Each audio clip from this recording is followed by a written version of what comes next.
पहला टॉपिक क्या है, देखो क्या न्यूज़ है।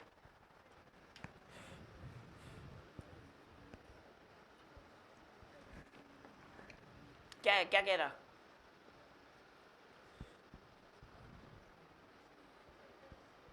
ठीक है, अभी जो फेडरलिज्म है, ठीक है, जो संघवाद है, उसमें काफ़ी चैलेंजेस आ रहे हैं। और ये यूपीएससी में और मोर ऑफ पीसीएस में भी पेट क्वेश्चन है कि क्या क्या चैलेंजेस आते हैं। तो अभी सेंट्रलाइजेशन टेंडेंसी आ रही है कि सेंटर का डोमिनेंस बढ़ रहा है फेडरल स्ट्रक्चर पे। तो ये न्यूज़ में अभी पिछले 1-2 महीने से चल रहा है। उसके साथ साथ गवर्नर का भी इशू है which is also a part of federalism. ठीक है, तो स्टार्ट करते हैं। बेसिकली इससे पहले समझ लो कि क्या था। जो आप जब पढ़ोगे संघवाद, हिंदी वाले जितने भी हैं, तो इट्स बेटर कि इसकी डेफिनेशन लिख लो आप, फेडरलिज्म का मतलब क्या होता है, क्योंकि थोड़ा सा लिखने की आदत डालनी पड़ेगी। आई नो लास्ट क्लासेस में थोड़ा सा लिखने का। फेडरलिज्म की डेफिनेशन लिख लो आप लोग, ठीक है।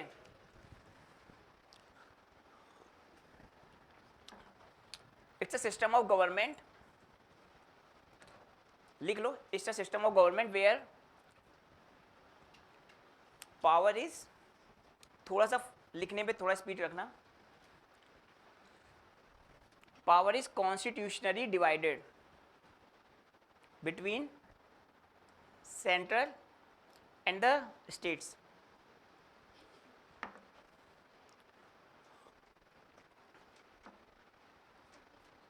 It's a system of government where power is constitutionally divided between center and states. Clear? अब यहाँ पे कीवर्ड क्या है, कॉन्स्टिट्यूशनली डिवाइडेड। इसका मतलब क्या है, हिंदी में एक बार पढ़ लो आप। शासन की वह प्रणाली जिसमें सत्ता संवैधानिक रूप से केंद्रीय और राज्य की इकाइयों में विभाजित होती है। ठीक है, कॉन्स्टिट्यूशनली डिवाइडेड का मतलब क्या है, जो पावर है आपकी बिटवीन सेंटर एंड स्टेट्स, वो कॉन्स्टिट्यूशंस के अंदर प्रोविजन में डिवाइडेड है। शेड्यूल 7 आप जब पढ़ोगे उसमें यही डिवीजन ऑफ पावर है between centre and states. Otherwise सोचो, अगर कॉन्स्टिट्यूशनली डिवाइडेड नहीं, इसका मतलब क्या होता कि किसी राजा ने बोल दिया, जैसा बोल दिया वैसा हो जाता है। लेकिन कॉन्स्टिट्यूशनल क्या है, एक फंडामेंटल डॉक्यूमेंट्स है जो कि गवर्न करता है बाकी चीज़ों को। क्लियर? तो फेडरलिज्म समझ में आ गया, संघवाद क्या होता है। क्लियर? आगे बढ़े। पावर डिवाइड होती है between centre and state through constitution way. Clear? अब आगे समझते हैं। हमेशा याद रखना, चीज़ों को जब आप हिस्टोरिकल कॉन्टेक्स्ट समझ जाओगे कि जो फेडरलिज्म का कॉन्सेप्ट आया था वो कहाँ से आया था, तो आपको ना हमेशा लिंकेज दिखेगा प्रेजेंट्स में। तो हुआ क्या था, आपने सुना होगा एक इनलाइटनमेंट पीरियड चला था यूरोप में। ठीक है, ज्ञानोदय काल। 17th-18th सेंचुरी में क्या हो रहा था कि ट्रांजिशन फेज था। मीडिएवल में क्या थे, किंग्स थे। अब यहाँ पे क्या है, कॉन्स्टिट्यूशंस आते हैं।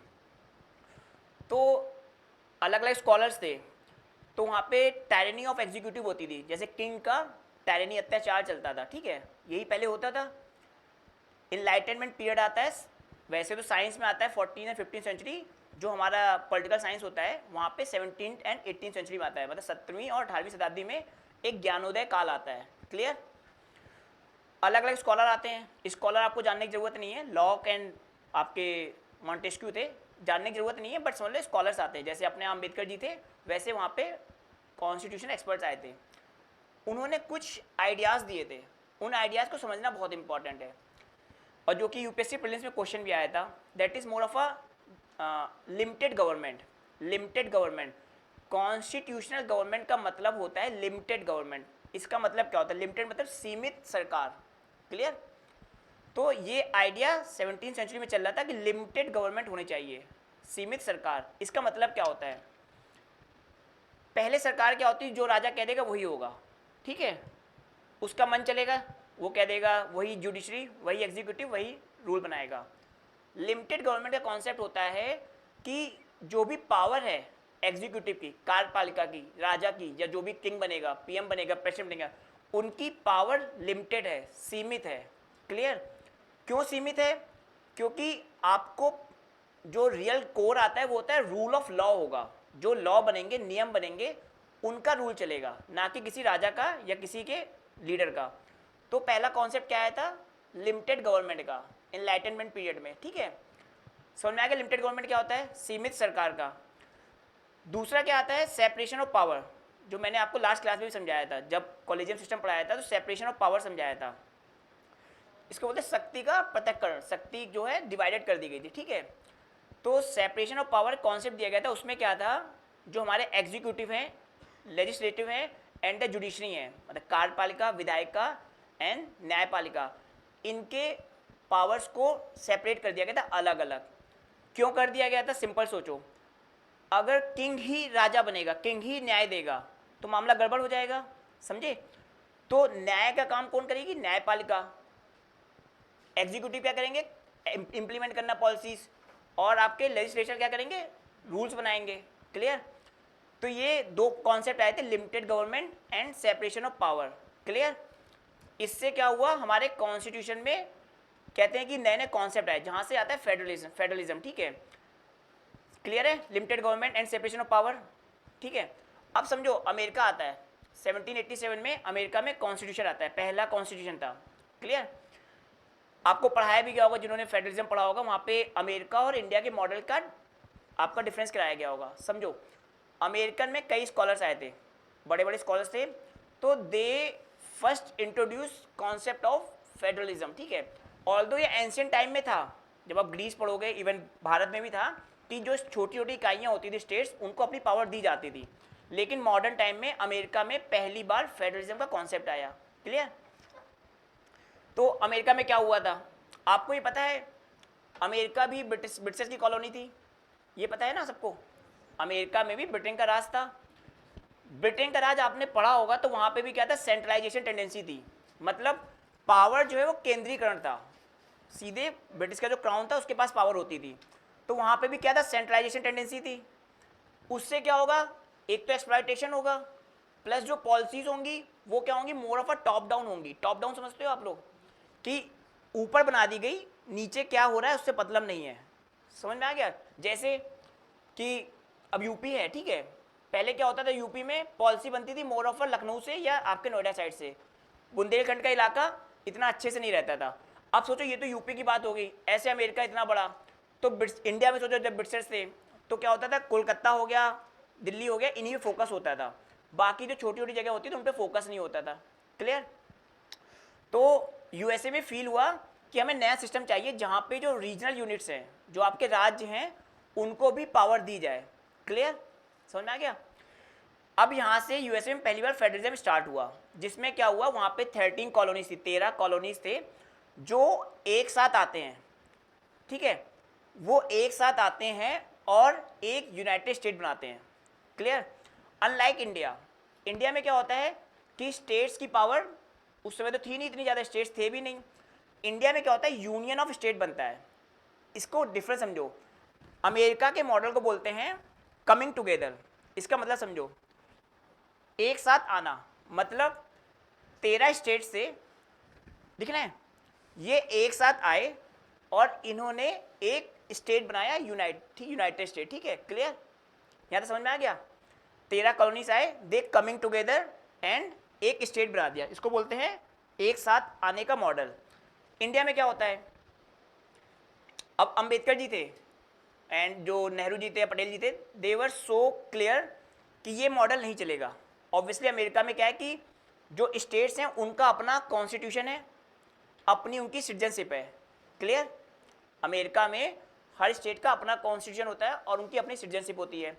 यहाँ पे नहीं चलना था, क्यों नहीं चलना ये बताऊँगा आगे। तो इंडिया में ये क्लियर था कि ये मॉडल नहीं चलना, तो इंडिया में क्या, यूनियन ऑफ स्टेट बनाया गया, मतलब हम एक यूनियन बनाएंगे जो कि कंबाइन करेगा स्टेट्स को। क्लियर, समझ में आ गया यहाँ तक। अब होता क्या है, क्योंकि फेडरलिज्म किस प्रिंसिपल पे था, लिमिटेड गवर्नमेंट, सेंट्रल की पावर लिमिट की गई, सेपरेशन ऑफ पावर भी था और डिवीजन ऑफ पावर भी था। क्लियर, पावर को कम किया गया। पावर को कम क्यों करना है, क्योंकि एग्जीक्यूटिव की एट्रोसिटीज को कम करना था। क्लियर, यहाँ तक सही है।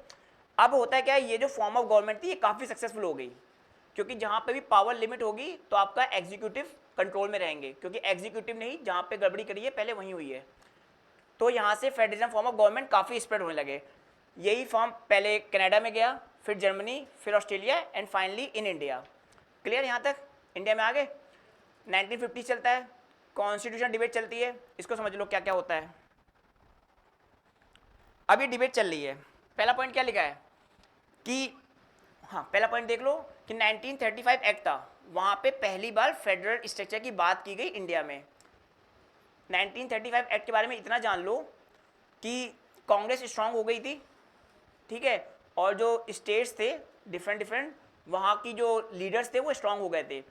तो ब्रिटिशर्स ने पहली बार प्रोविंशियल ऑटोनॉमी दी, स्टेट्स को ऑटोनॉमी दे दी गई थी, क्लियर। और पहली बार बात हुई किसकी, फेडरेशन की, ऑल इंडिया फेडरेशन, क्लियर। तो यहाँ से पहली बार इंट्रोड्यूस हुआ इंडिया में फेडरलिज्म, संघवाद 1935 एक्ट से पहली बार स्टार्ट होता है, क्लियर है ना। अब समझो, क्योंकि ये जो एक्ट था फेडरेशन, ये स्टार्ट हो नहीं पाया था, उसके इश्यूज थे क्योंकि प्रिंसली स्टेट सपोर्ट नहीं कर पाए थे। फिर अब होता क्या है, 1950 से आ जाता है, अंबेडकर, पटेल जी, दे ऑल अपोज कि यूएस का फेडरलिज्म फॉर्म नहीं चलेगा, ठीक है। फिर क्या होता है, इंडिया में क्या होता है, यूनियन ऑफ स्टेट बनता है। इसका मतलब क्या था, जब आप कनाडा का पढ़ोगे, ऑस्ट्रेलिया का पढ़ोगे, जर्मनी का पढ़ोगे, सबने जो फेडरल स्ट्रक्चर बनाया था वो अपने देश के अकॉर्डिंग बनाया था, जो उस देश की रिक्वायरमेंट थी उसके अकॉर्डिंग बनाते हैं, क्लियर। तो इंडिया को भी अपनी अकॉर्डिंग बनाना था, तो इंडिया ने बोला कि हम अपने अकॉर्डिंग बनाए, जिसको बोलते हैं यूनियन ऑफ स्टेट आर्टिकल 1। अब होता है क्या, यहाँ पे क्वेश्चन आता है, इसको बोलते हैं क्वासी फेडरलिज्म। आप इसको जब पढ़ोगे, इंडिया में क्या था, ये टर्म समझो, क्वासी फेडरलिज्म, अर्ध संघवाद, और more of a asymmetric federalism, ये टर्म समझना इंपॉर्टेंट है। यहाँ पे क्या था कि इंडिया ने फेवर किया कि हमें स्ट्रॉन्ग सेंटर चाहिए, स्ट्रॉन्ग सेंटर चाहिए, तो ऑब्वियसली उसका रीजन होगा, ये आप लोग लिख लो, इसके नोट्स बना लो, इंपॉर्टेंट है, वाई इंडिया प्रिफर्ड, ठीक है। और वो यूएस का इतना लिख देना, कमिंग टुगेदर मॉडल, यूएस में कमिंग टुगेदर मॉडल लिख देना, ठीक है। उसके बाद ये हेडिंग डाल लो, why India favoured strong centralisation.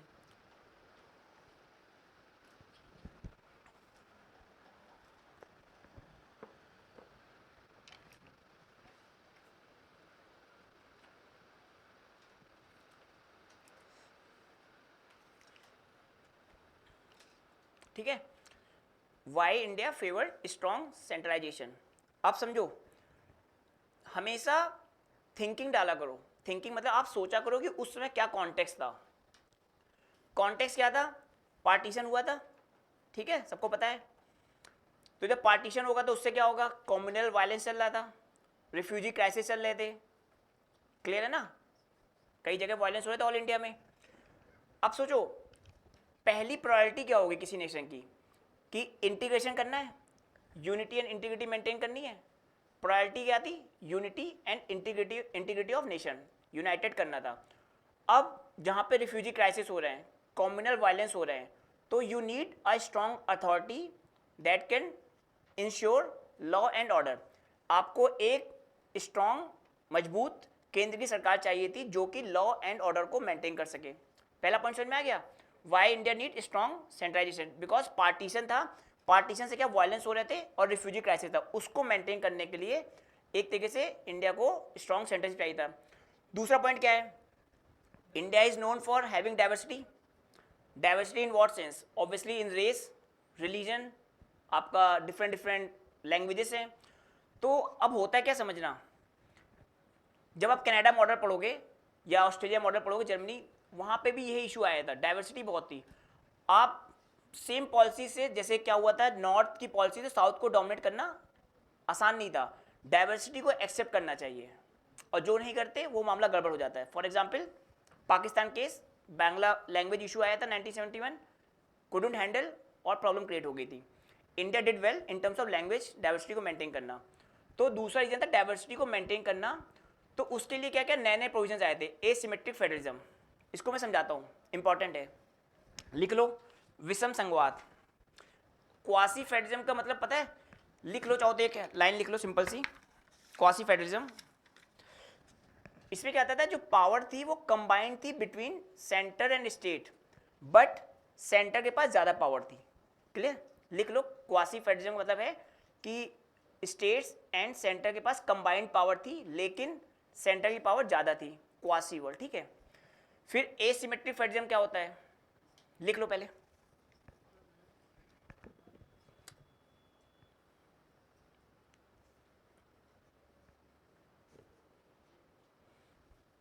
Quasi federalism समझ में आ गया, अर्धसंघवाद सबको आ गया ना समझ में आए फिर से पूछ लेना, ठीक है। कंबाइंड पावर थी सेंटर और स्टेट के बीच में, जिसमें सेंटर की पावर ज़्यादा थी, clear.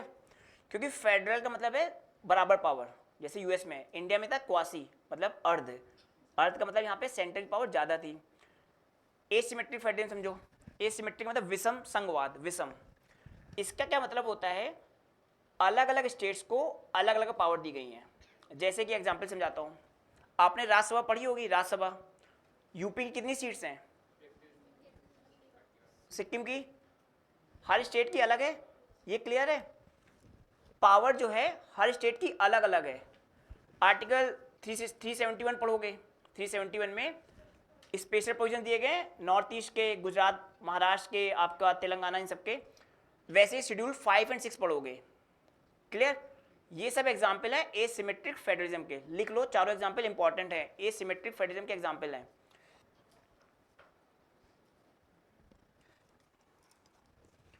Schedule 5, schedule 6, article 371 and seats in Rajya Sabha.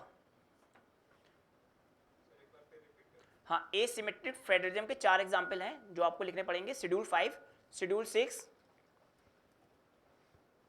Article 371 and seats in Rajya Sabha, जो कि आपका शेड्यूल 4 के अंदर आता है, ठीक है।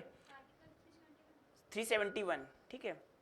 ये सब आप पढ़ोगे और आपको अच्छे से समझ में आएगा बार बार, ठीक है। और सीट्स इन राज्यसभा, ये एसिमेट्रिक फेडरलिज्म के एग्जाम्पल हैं, क्लियर।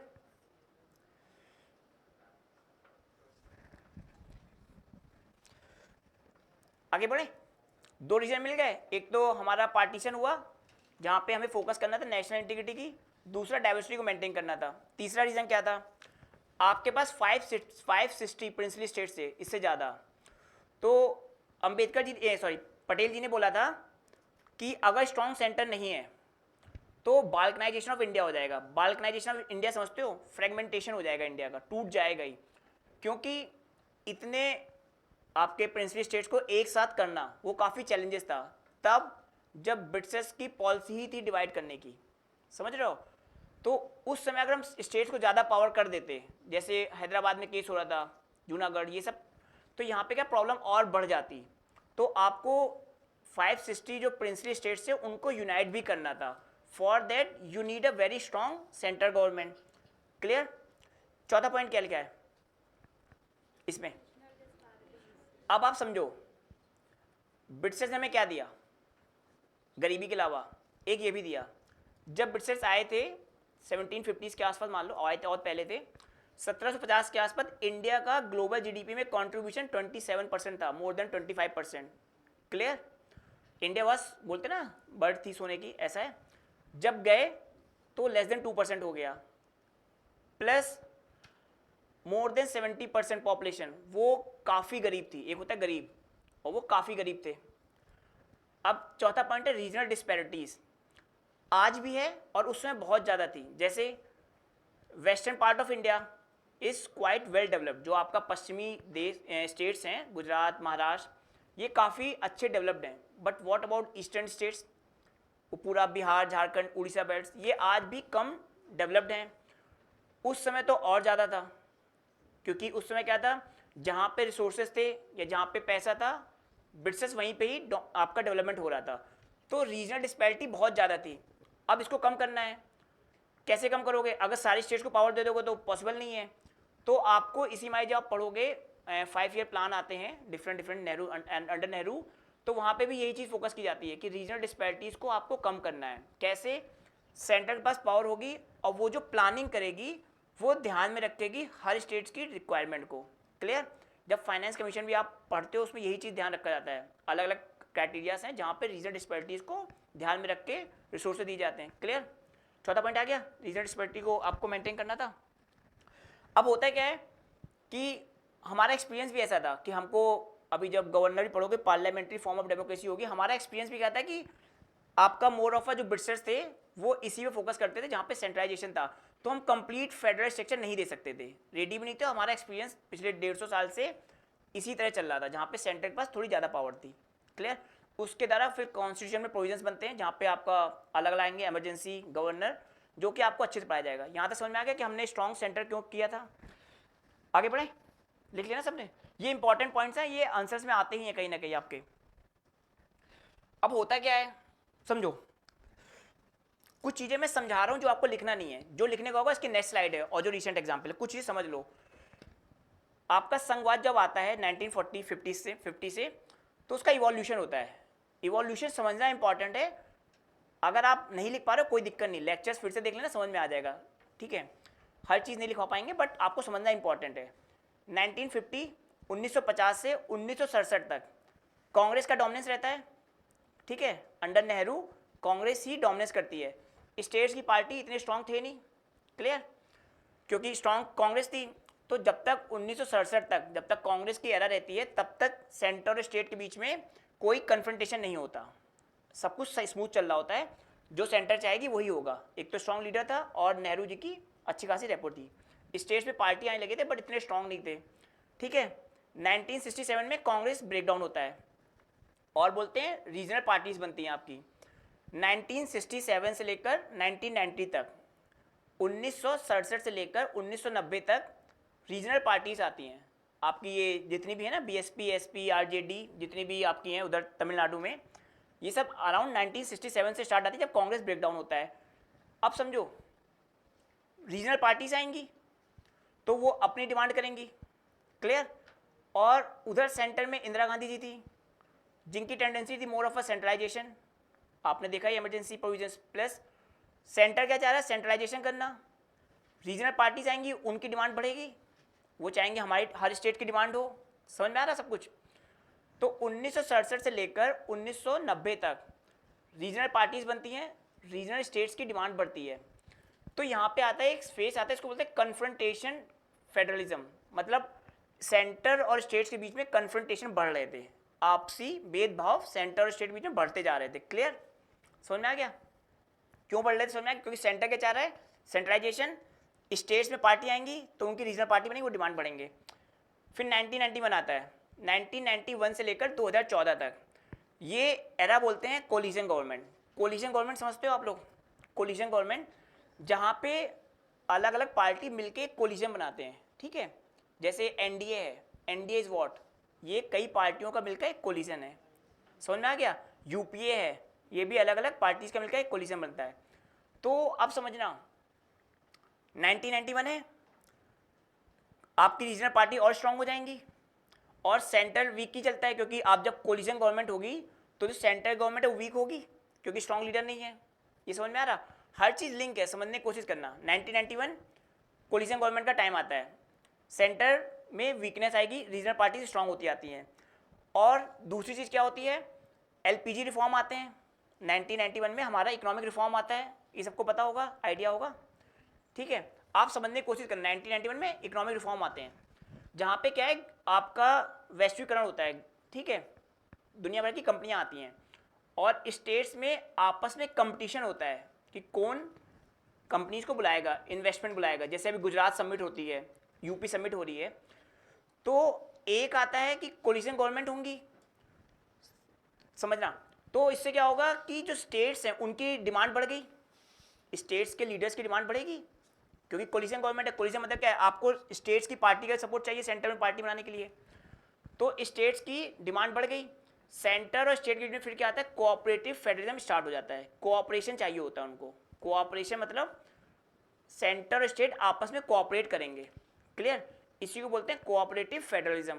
यहाँ से स्टार्ट होना शुरू हो जाता है, ऑल्दो पहले भी था बट मेन यहाँ से आ जाता है, जहाँ पे आपके स्टेट्स की पार्टीज का कोऑपरेशन सेंटर से स्टार्ट होता है। कोऑपरेटिव के साथ साथ क्या होता है, कंपटीटिव फेडरलिज्म भी आता है। कंपटीटिव फेडरलिज्म समझ लो, आपको इसमें लिखने की जरूरत नहीं है क्योंकि आप फिर भी लिख सकते हो अगर वर्ड्स लिखना चाहो। कोऑपरेटिव फेडरलिज्म में क्या है, सेंटर और स्टेट के बीच में कोऑपरेशन होगा। कंपटीटिव में क्या होता है, स्टेट्स आपस में कंपटीशन करेंगे। किस लिए करेंगे, क्योंकि इकोनॉमिक ग्रोथ चाहिए। जैसे अभी समझे यूपी की इन्वेस्टर समिट हो रही है, तो यूपी क्या कर रहा है, इन्वेस्टर समिट के थ्रू इन्वेस्टमेंट चाह रहा है। अब ये क्या है, कंपटीशन कर रहा है, किससे, इधर हरियाणा से या गुजरात से या महाराष्ट्र से, यही तो होता है कंपटीशन। तो ये 1991 के बाद स्टार्ट हो जाता है, समझ में आ गया। तो 1991 से 2014 तक यही चलता है कि आपका कोऑपरेशन भी चलेगा और कम्पिटेटिव भी चलेगा। कन्फ्रंटेशन कम हो जाता है क्योंकि स्टेट्स की नीड बढ़ जाती है सेंटर को पार्टी बनाने के लिए। अब आते हैं करंट में 2014 से अब क्या चल रहा है, ये लिख लो आप लोग। तो पहले कुछ एग्जाम्पल लिख लो जहाँ पे कोऑपरेटिव फेडरलिज्म की बात होती है, ठीक है। ये इंपॉर्टेंट है क्योंकि यूपीएससी इन्हीं पे घूमता है कि कोऑपरेटिव फेडरलिज्म क्या है और इसके क्या क्या एग्जाम्पल्स हैं और इसमें चैलेंजेस क्या क्या आ रहे हैं, ठीक है। तो कोऑपरेटिव फेडरलिज्म के 4 एग्जाम्पल जो इंपॉर्टेंट है आपको लिखने हैं। पहला तो नीति आयोग है,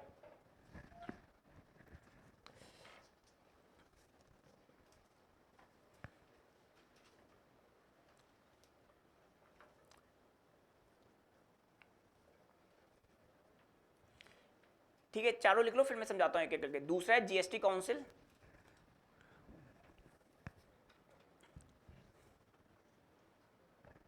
नीति आयोग, जीएसटी काउंसिल। तीसरा है इंटर स्टेट काउंसिल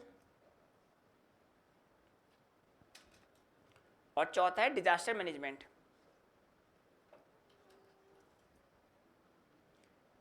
ठीक है, एक एक को समझते हैं। अब नीति आयोग आया था 2015 में, इसने प्लानिंग कमीशन को रिप्लेस किया, national institute for transforming India. Clear, difference समझना सीखो। हमेशा याद रखना यूपीएससी में जहां पे चीज़ों में चेंजेस होते हैं वो उसको ध्यान में रखती है। प्लानिंग कमीशन आया जहां पे क्या है, सेंट्रल एक प्लान बनाएगा for the states, 5 year plan, जहां पे एक बार प्लान बना लिया उसके अकॉर्डिंग चीज़ें चलेंगी। ये था प्लानिंग कमीशन। नीति आयोग आता है, नीति आयोग क्या करता है, ये बॉटम अप अप्रोच बोलते हैं। मतलब एक होती है one size fit for all, समझना इन चीज़ों को। One size fit for all मतलब आपने सेंटर ने एक पॉलिसी बना दी जो सभी स्टेट्स के लिए बराबर है। क्लियर, ये होती है one size fit for all, जिसको बोलते हैं प्लानिंग कमीशन में ये होता था। बॉटम अप अप्रोच होती है जहां पे क्या है, आप जो नीचे की इकाइयां हैं, स्टेट्स हैं, उनकी बातों को, उनकी प्रॉब्लम को समझ के बॉटम से अप जाओ प्रॉब्लम में। ठीक है, तो नीति आयोग पहला बॉटम अप अप्रोच को फॉलो करता था। क्लियर, जहां पे एक प्रोविजन था जहां पे टीम इंडिया की बात होती है। टीम इंडिया मतलब क्या है, पीएम होंगे और आपके स्टेट से सीएम होंगे। ये एक टीम बनेगी जो आगे की प्लानिंग और जो भी पॉलिसीज होगी उस पर बात करेगी। क्लियर, तो नीति आयोग में 2 पॉइंट रखना, bottom up approach and team India. Clear, आगे बढ़े। नीति आयोग इतना ही है, बाकी आप समझ में आ जाएगा धीरे धीरे। दूसरा क्या, जीएसटी काउंसिल। अब समझो जीएसटी काउंसिल में क्या होता है, आपके फाइनेंस मिनिस्टर होंगे सेंटर के और फाइनेंस मिनिस्टर होंगे आपके स्टेट्स के। यहाँ पे क्या है, ये प्रोविजंस है कि जो भी डिसीजन होगा आपका वो थ्रू वोटिंग और कंसेंसस से हो जाता है। मोस्टली वोटिंग है, ठीक है, लेकिन मोस्टली कंसेंसस है, बट कभी कभी वोटिंग हुई है। ठीक है, तो जीएसटी काउंसिल कैसे वर्क करती है, cooperation between the states and the centre.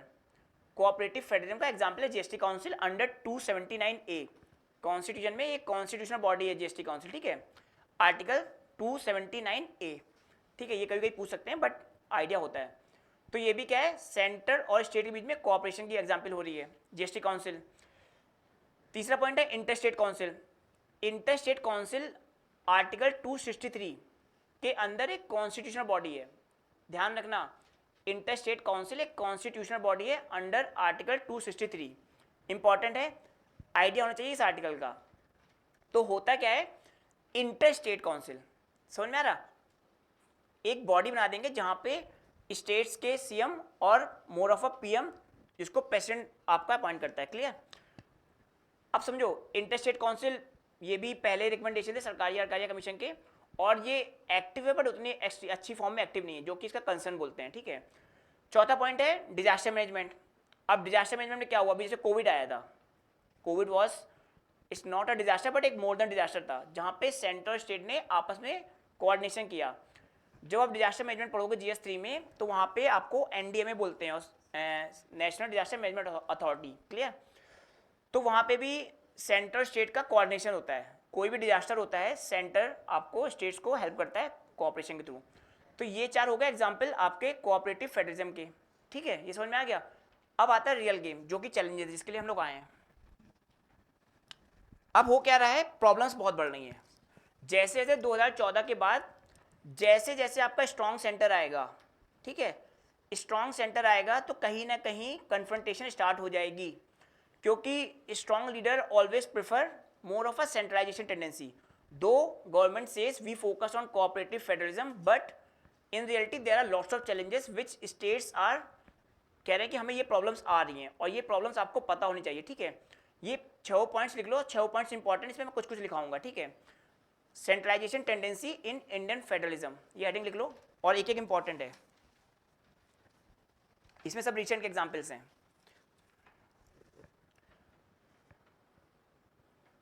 अच्छे से लिख लो, ये इंपॉर्टेंट पॉइंट्स हैं।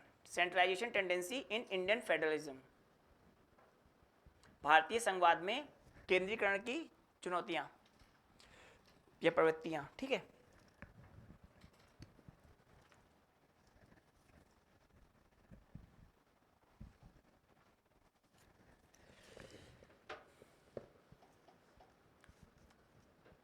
ठीक है, पहला क्या है, फिस्कल फेडरलिज्म, लिख लो।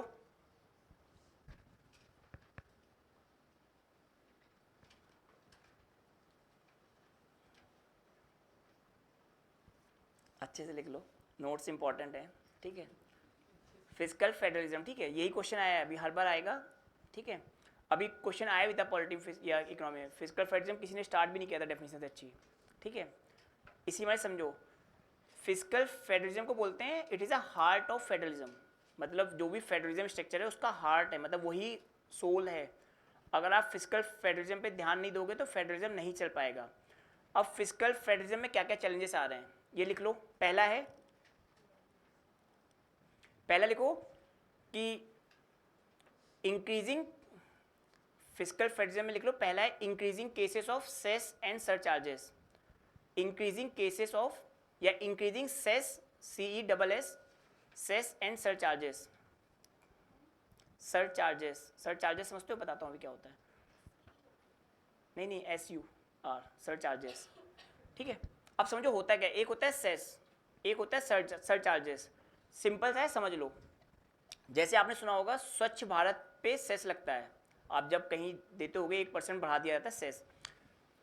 सेस का मतलब होता है किसी पर्टिकुलर काम के लिए आप पे पैसे ले रहे हैं, जैसे स्वच्छ भारत टैक्स हो गया, या आपको आप वाटर का सेस देते हो, ठीक है। किसी पर्टिकुलर ऑब्जेक्टिव के लिए टैक्स लेना सेस हो गया, ठीक है।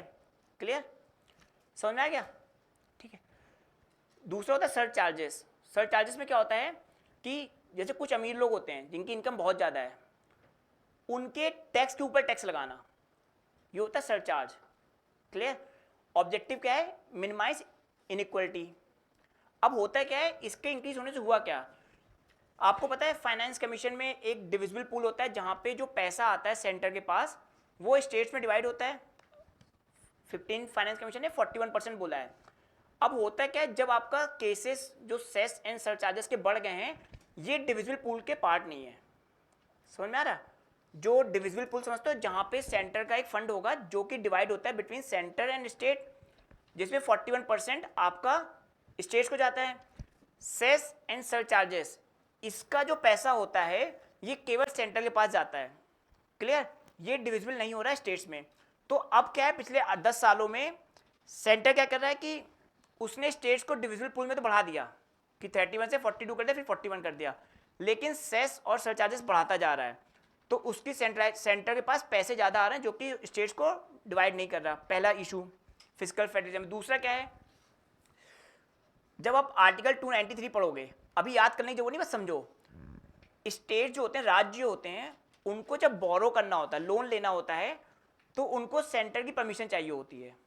क्लियर, क्योंकि जैसे कब चाहिए होती है समझना, जैसे मान लो किसी राज्य, केरल का एग्जांपल लेते हैं, केरल में चल रहा है, केरल ने मान लो सेंटर से लोन लिया, स्टेट्स लोन लेंगे ही, तो आपने एक बार लोन ले लिया और आपने अभी तक रिपे नहीं किया, ठीक है, तो आपको कभी भी किसी से भी लोन लेना है ना, तो आपको सेंटर की परमिशन चाहिए, आर्टिकल 293 के अंदर, इंपॉर्टेंट है। अब सेंटर क्या कर रहा है, इस पर भी लिमिट लगा रहा है। जैसे केरला गवर्नमेंट ने इसी मारे अपोज किया कि आप हमारी पावर पहले से कम हो गई हैं, क्योंकि सेस सरचार्जेस बढ़ रहे हैं, प्लस जीएसटी का अलग इशू है कंपनसेशन वाला, तो पहले से इशू आ रहा है, प्लस हमारी लिमिट भी बढ़ा दे रहे हो। तो आर्टिकल 293 के अंदर, और इसको 293 लिख लेना शॉर्ट में, फिर आप जब पढ़ोगे तो आपको आइडिया लग जाएगा। ये इंपॉर्टेंट है क्योंकि बहुत न्यूज़ में है, केरला गवर्नमेंट काफ़ी अपोज कर रही है इस चीज़ को। तो बोरोइंग लिमिट कर रहा है सेंटर, जो बोरो कर सकते हैं स्टेट्स उस पर लिमिट लगा रहा है, जो कि अगेंस्ट स्टेट्स को हर्ट करेगा। तीसरा पॉइंट क्या है, जीएसटी में कंपनसेशन की बात हुई थी। जीएसटी कंपनसेशन में क्या हुआ था कि जब स्टेट्स के तो पहले सेल्स टैक्स होते थे, स्टेट्स के टैक्स को आपको कम कर दिया गया था। तो जब स्टेट्स ने बोला हम आपको जीएसटी मान लेंगे लेकिन हमें कुछ कंपनसेशन दो, उसको सेंटर पूरे प्रॉपर तरीके से नहीं दे रहा। ठीक है, ये 2-3 पॉइंट इंपॉर्टेंट है फिस्कल फेडरलिज्म में चैलेंज। आ गया समझ में? ठीक है, इतना समझो और बाकी ग्रेजुअली आप जब न्यूज़ पे पढ़ोगे तो आपको ये सब चीज़ें आती रहेंगी। ठीक है, आइडिया लग गया? ठीक है, आगे बढ़े। दूसरा पॉइंट है लैंग्वेज इशू। अब आपको पता है क्या चल रहा है, हिंदी वर्सेस तमिल, हिंदी वर्सेस कन्नड़, समझ में आ रहा? तो इट हैज़ बीन ऑब्जर्व कि जो साउदर्न स्टेट्स हैं दे आर थिंकिंग कि जो हमारी सेंटर है, सेंटर गवर्नमेंट है, they are trying to impose Hindi on us, मतलब हिंदी को इम्पोज करना चाह रहे हैं सेंटर, ऐसा साउदर्न स्टेट्स बोल रहे हैं। क्लियर? तो यहाँ पे क्या फिर से कन्फ्रंटेशन स्टार्ट हुआ है। जैसे हिंदी और तमिल का है, जो तमिलनाडु गवर्नमेंट अपोज कर रही है हिंदी इम्पोजिशन, जो नेशनल एजुकेशन पॉलिसी आई है वहाँ पे भी इसी पे ही कन्फ्रंटेशन स्टार्ट हो गया है। ठीक है, तो क्योंकि कॉन्स्टिट्यूशन में साफ साफ लिखा हुआ है कि आपको हमेशा कॉन्स्टिट्यूशन मॉरलिटी में क्या है कि स्टेट्स की बातों को मेंटेन रखना है। ठीक है, आप इम्पोज नहीं कर सकते हो चीज़ें, इन द सेंस कि लॉजिक होना चाहिए। ये तो सभी ने मना किया था कि जब 1960s में इशू यही आ रहा था लैंग्वेज का, जब इंग्लिश को कंटिन्यू किया गया था उससे पहले चैलेंज यही आ रहे थे कि कैसे हम मैनेज करेंगे इतनी डाइवर्सिटी को। तो English was there and English still remain continue, but impose करना, सेंटर बोल रही है कि 3 लैंग्वेज फॉर्मूला लगाओ।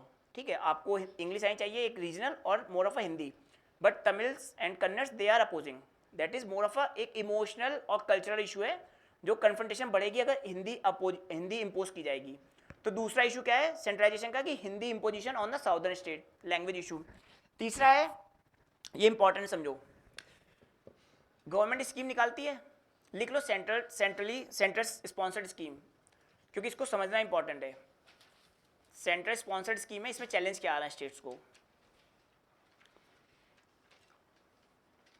सेंट्रल स्पॉन्सर्ड स्कीम, अब होता क्या है, आप लोगों ने इतना आइडिया होगा, एक सेंट्रल सेक्टर होती है, एक सेंट्रल स्पॉन्सर्ड होती है, हल्का समझ लो, समझ में आ जाएगा। ठीक है, तो क्या होता है कि सेंट्रल स्कीम बना देगा, जैसे उसने ये बना दिया आयुष्मान भारत, तो इसमें क्या है कि ये आपने सेंटर ने बना दी, इसमें क्या होता है स्टेट्स का भी कुछ कंट्रीब्यूशन होता है। जो नॉर्मल स्टेट होते हैं उनका 40% होता है, एंड जो आपके स्पेशल कैटेगरी के हैं उनका 10% होता है। 60 वर्सेस 40 एंड 90 वर्सेस 10, ये सब याद करने की जरूरत नहीं, बस समझो, समझने की कोशिश करो, जरूरत नहीं है ज़्यादा याद करने की। ठीक है, तो क्या होता है, ये जो स्कीम्स आती हैं जैसे पीएम किसान हो गई, आयुष्मान भारत हो गई, अब सेंटर अपनी तो स्कीम बना दे रहा है, स्टेट से तो पूछ नहीं रहा है, लेकिन इन स्कीम्स में क्या है 40% कॉन्ट्रीब्यूशन स्टेट को करना पड़ रहा है। समझ में आ रहा? तो क्योंकि अगर मान लो ऐसे सोचो, केरला गवर्नमेंट है, वहाँ पे हेल्थ पहले से अच्छा है, बहुत अच्छा हेल्थ है, अब उस पर भी जबरदस्ती तुमने आयुष्मान भारत इम्पोज करा रहे हो, समझ रहे हो? जहाँ पे पहले से हेल्थ अच्छा है, अब केरला गवर्नमेंट का हेल्थ सिस्टम और यूपी बिहार का कोई कंपैरिजन नहीं हो सकता, तो UP government must at least give input कि आपको इतना फंड देना है 40%। केरला गवर्नमेंट पहले से ही बेटर है, तो वो उतना हेल्थ पे क्यों करे, वो किसी और चीज़ पे कर सकती है। तो दे आर अपोजिंग कि आप जो सेंट्रल स्पॉन्सर्ड स्कीम्स हैं वहाँ पे हमें फोर्स कर रहे हो इतना फंड करने की, जैसे पीएम किसान हो गई, कहीं पे तो एग्रीकल्चर है भी नहीं, उनको ही 40% देना पड़ रहा है, क्या लॉजिक है? आप समझ रहे हो? जहाँ पे एग्रीकल्चर इकोनॉमी है वो तो इंपॉर्टेंट है कि आपको फार्मर्स देना है, तो ये होता है कि आप इम्पोज कर रहे हो उनको, एक तरीके से बोलते हैं ना कि कंपलसरी कर रहे हो कि आपको इतना फंड्स देना है, तो ये एक चैलेंज आ रहा है जो कि सेंट्रलाइजेशन टेंडेंसी है। चौथा पॉइंट क्या है कि अभी ये पता ही है क्या हो रहा है, एनआईए, ईडी सबने सुना ही होगा, इन्फोर्समेंट डायरेक्टरेट हर जगह मिल रही है, अपोजिशन स्टेट को टारगेट कर रही है, ये भी क्लियर है।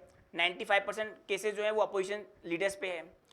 अब ये होता है सेंट्रलाइजेशन की मिसयूज ऑफ एजेंसीज, क्योंकि ये सेंट्रल एजेंसीज हैं जहाँ पे मिसयूज हो रहा है, तो ये एग्जाम्पल लिख लो, चौथा लिख लो, मिसयूज ऑफ सेंट्रल एजेंसीज। क्योंकि 95% टारगेट्स ऐसा तो है नहीं कि पर्टिकुलर जो रूलिंग गवर्नमेंट है वहाँ पे सारे एमपी बहुत दूध के धुले हैं, ये तो पॉसिबल है नहीं, आप समझ रहे हो? तो टारगेटिंग पर्टिकुलर या opposition leader, it goes against the principle of, है ना, वो भी अपोजिशन स्टेट्स के ही टारगेट्स कर रहे हैं, तो ये भी आप लिख सकते हो misuse of central agencies. ED and NIA इनका मिसयूज हो रहा है, इवन आईटी ग्रेड भी हो रही है, वो भी एक इशू है सेंट्रलाइजेशन। ठीक है, अब चौथा और पांचवा, चौथा बहुत इंपॉर्टेंट है समझो, क्योंकि आने वाले टाइम पे ये बहुत बड़ा क्वेश्चन आएगा, और ये इवन स्कॉलर्स कह रहे हैं कि ये इंडिया के लिए बहुत बड़ा चैलेंज है, डीलिमिटेशन वाला, इसको समझते हैं। और आने वाला टाइम में यूपीएससी भी इस पे जाएगा और काफ़ी आर्टिकल्स आपको आने वाले हैं, समझने की कोशिश करना। डीलिमिटेशन समझते हो क्या होता है? ठीक है, हमारे यहाँ जो लोकसभा इलेक्शन होते हैं एक नंबर ऑफ कॉन्स्टिट्यूएंसीज में होते हैं, आपके ऐसे स्टेट में भी होते हैं, कॉन्स्टिट्यूएंसीज होती हैं, क्लियर? तो ये होते हैं डीलिमिट कर दिया आपने, कॉन्स्टिट्यूएंसीज बना दिए, क्लियर? यहाँ तक जिस जो भी हिंदी के हैं प्लीज़ एक बार पूछ लेना, ठीक है, अगर आपको कोई भी इशू आता है। तो डीलिमिटेशन का मतलब क्या था कि पॉपुलेशन देखी गई उस समय के अकॉर्डिंग और चीज़ें आपको लिमिट कर दी गई कि एक कॉन्स्टिट्यूएंसीज बना दी गई अलग अलग, क्लियर यहाँ तक? तब ये हुआ था 1971 में आपका सेंसस होता है, उसके अकॉर्डिंग आपकी कॉन्स्टिट्यूएंसीज लिमिट कर दी गई, इतने होंगे, जैसे लोकसभा में कितने हैं, अराउंड 545, ठीक है? ऐसे ही आपके स्टेट में यूपी के 401 है ना शायद, तो ऐसे आपके 403, ठीक है? ऐसे उनका आपका एक लिमिट कर दी गई, इतनी कॉन्स्टिट्यूएंसीज होंगी, कर दी गई। अब समझो यूपी की कितनी है लोकसभा में सीट? 80, क्लियर? केरला में कितनी है? अराउंड समझ लो लेस देन 20, 17-18 के आसपास है। ऐसे आपके तमिलनाडु में अराउंड 20-25 कम है। अब होगा क्या, ये 1971 के अकॉर्डिंग फिक्स कर दिया गया था, उस समय की पॉपुलेशन के अकॉर्डिंग साउदर्न स्टेट से उन्होंने पॉपुलेशन कंट्रोल कर लिया, समझे? वहाँ का जो फर्टिलिटी रेट है वो लेस देन 2.1 हो गया है, नॉर्दर्न में अभी भी है। और 1971 के बाद आपके पॉपुलेशन चीज़ें बढ़ती गई नॉर्थ में, 2001 में भी हुआ था डिलिमिटेशन, तो वहाँ पे भी यही एडजस्टमेंट हुआ था, ठीक है? अब समझो नॉर्थ के जो स्टेट्स हैं वहाँ पे पॉपुलेशन काफ़ी बढ़ गई, साउथ में बैलेंस हो गई, इवन कई जगह कम हो गई। अब अगर डिलिमिटेशन उसी के अकॉर्डिंग होगा जो पहले था, तो यूपी की तो मे बी 130-140 सीट रह जाएं, केरला की कम हो जाएंगी, तमिलनाडु की और कम हो रही हैं, समझ में आ रहा? तो जो साउदर्न स्टेट्स हैं जिन्होंने मेजर्स लिया पॉपुलेशन कंट्रोल पे, उनको काफ़ी हार्म हो जाएगा, क्योंकि उनका कुछ से बचेगा ही नहीं पार्लियामेंट में, Lok Sabha it's more of a UP and Bihar खत्म। तो ये डिलिमिटेशन एक बहुत बड़ा चैलेंज आएगा, कैसे करती है? क्योंकि 2026 के बाद जब भी सेंसस होगा उसके बाद इनको डिलिमिटेशन करना है, तो ये चैलेंजेस बढ़ता जाएगा कि साउदर्न स्टेट की जो प्रॉब्लम्स है उसको कैसे आप हैंडल कर रहे हो, क्लियर? समझ में आ गया? इसका इशू समझ में आ गया कि आप जो स्टेट्स जो अच्छा परफॉर्म किए हैं पॉपुलेशन में उनको पनिश कर रहे हो, इसलिए साउदर्न स्टेट्स इसको चैलेंज करेंगे और काफ़ी आवाज़ आ रही है अगेंस्ट द डिलिमिटेशन एक्सरसाइज अगर सेम वे में होती है, क्लियर? एक और इशू आता है इसी से रिलेटेड, जब आप फाइनेंस कमीशन का डिस्ट्रीब्यूशन पढ़ोगे, एक होता है वर्टिकल, वर्टिकल मतलब सेंटर और स्टेट के बीच में, ठीक है? यहाँ तक क्लियर है? फाइनेंस कमीशन एक बॉडी है जो कि सेंटर से फंड देती है स्टेट को, ये हो गया वर्टिकल डिवीजन। 41% का आपको फाइनल कर दिया कि मान लो सेंटर के पास 100 रुपये हैं, 41 वो स्टेट्स में डिस्ट्रीब्यूट करेगी, यहाँ तक क्लियर? अब ये 41 है, ये अमंग द स्टेट्स भी डिस्ट्रीब्यूट करेगा, हॉरिजेंटल डिस्ट्रीब्यूशन बोलते हैं, हॉरिजेंटल मतलब अमंग द स्टेट्स, ये भी एक चैलेंज है। अब समझो हो क्या रहा है, इसमें जो क्राइटेरिया है वहाँ पे भी पॉपुलेशन डाल दी गई है, आपका पॉपुलेशन एक क्राइटेरिया है, अगेन साउदर्न स्टेट को पॉपुलेशन उनकी मेंटेन है तो उनको पॉपुलेशन कम फंड मिल रहा है, क्योंकि नॉर्दर्न स्टेट के जो यूपी एंड बिहार हैं वहाँ पे पॉपुलेशन हाई है तो उनका क्राइटेरिया ज़्यादा है, उनको फंड ज़्यादा मिल रहे हैं फाइनेंस कमीशन से भी, और वो पहले से कह रहे हैं कि साउदर्न स्टेट्स को परेशानी हो रही है क्योंकि उन्होंने डिसिप्लिन तरीके से पॉपुलेशन कंट्रोल किया, उनको पनिशमेंट मिल रही है। तो पहले से एक इशू आ रहा है फंड का और डिलिमिटेशन अलग इशू आ गया, तो ये प्रॉब्लम समझ में आ गई आपको क्या इशू आ रहा है, चैलेंजेस? तो ये 5 अभी गवर्नर तो पढ़ाएंगे, ये 5 पॉइंट्स आपको जब भी लगे सेंट्रलाइजेशन टेंडेंसी है, और भी हैं कई हैं, जैसे क्या है कि अभी लॉ एंड ऑर्डर आपका स्टेट सब्जेक्ट है, लेकिन सेंट्रल गवर्नमेंट ने क्या कर दिया, जो पंजाब एंड वेस्ट बंगाल है वहाँ पे बीएसएफ जो बॉर्डर की फोर्सेस हैं उनकी पावर बढ़ा दी है 50 किलोमीटर तक, which is against the principle of law and, क्योंकि लॉ एंड ऑर्डर आपको स्टेट्स को मेंटेन करना है, तो सेंटर को जहां मौका मिल रहा है they are entering into the domain of states government, ठीक है? तो ये 5 पॉइंट्स हो गए। अभी फेडरलिज्म में इशू समझ में आ गया, करंट में क्या क्या चल रहा है, लिमिटेशन डिलिमिटेशन वाला देख लेना, फिजिकल फेडरलिज्म, ये इश्यूज आपको हमेशा न्यूज़ में दिखते रहेंगे एंड कहीं ना कहीं यूपीएससी की फेवरेट में से हैं, ठीक है? अभी फेडरलिज्म में कोई इशू आ रहा है जिसको जो जो प्रॉब्लम आ रही है, या किसी के पास कोई क्वेश्चन हो फेडरलिज्म का, सोच लो, और कोई किसी को कहीं प्रॉब्लम आती है फेडरलिज्म पे, समझ में आ गया?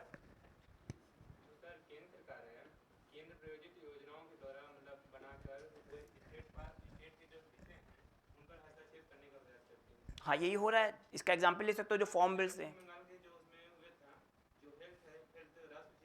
हाँ गुड, यही चीज़ मैं समझा रहा हूँ कि health is a state subject, आपने आयुष्मान भारत बना दिया, अगेन शेड्यूल 7 में स्टेट लिस्ट है, शेड्यूल के अंदर आप इंटरफेयर करके स्टेट की लिस्ट के अंदर, ऐसा ही एग्रीकल्चर जो फॉर्म बिल आए थे, agriculture is a state subject, जो कृषि है वो स्टेट सब्जेक्ट है, again centre came and enter into domain of a state, that is a tendency of centralization, जहां पे सेंटर जहां मौका मिल रहा है स्टेट्स के डोमेन में एंटर कर रहा है। देखो कारण पे मत जाओ, ठीक है, सेंटर का अपना लॉजिक है, सेंटर सेइंग कि उनको ऐसा मानना है कि स्टेट्स इतने डिसिप्लिन नहीं है या इतने एफिशिएंट नहीं है in terms of resource management, वो अलग लॉजिक है, उस पर नहीं जाएंगे हम, गवर्नेंस पे नहीं जा रहे हैं अभी, जो सेंट्रलाइजेशन टेंडेंसी है जो फेडरलिज्म है उस पर बात करते हैं, ठीक है। और कोई क्वेश्चन समझ में आ गया, फेडरलिज्म इशू समझ में आ गए, ठीक है।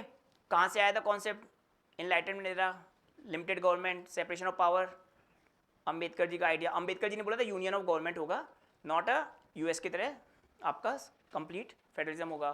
फिर इवोल्यूशन में बस याद रखना कि कुछ टर्म्स याद रखना कि cooperative federalism, confrontation and competitive.